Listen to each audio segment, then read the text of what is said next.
Sen gittin, yüreğimde kaldı izlerin. Geceler danışır benimle hatirelerin.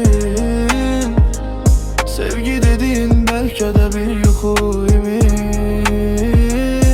Ben uyandım ama itmedi hislerim. Bir vaxtlar ellerin elimdeydi, her günüm her gecem seninleydi.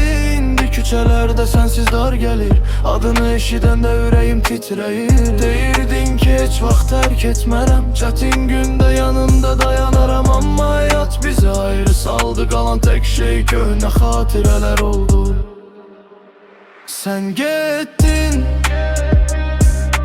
yüreğimde kaldı izleri. Geceler danışır benimle hatirelerin.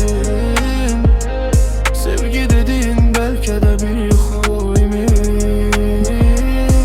Ben uyandım ama itmedi hislerim. Şekillere bakıp geri dönürəm, geçmişin yollarında seni görürəm. Ne kadar desem de unutmuşam seni, yüreğim yine seni axtarır gizli. Belki bir gün yollar yine kesişər, kırılan kalpler yeniden birleşer. Olmasa da bil ki bir həqiqət var, seni seven ürək hələ də yaşayar. İller keçse belə değişmez bu hal, adın qalar kalbimde bir xatirə tek. Sen uzakta olsan da hissedirem ben. En güzel sevgimiydin, bunu unutma sen.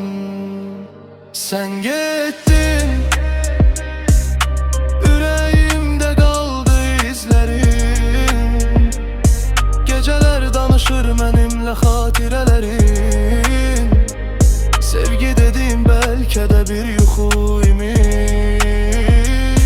Ben uyandım ama itmedi hislerim.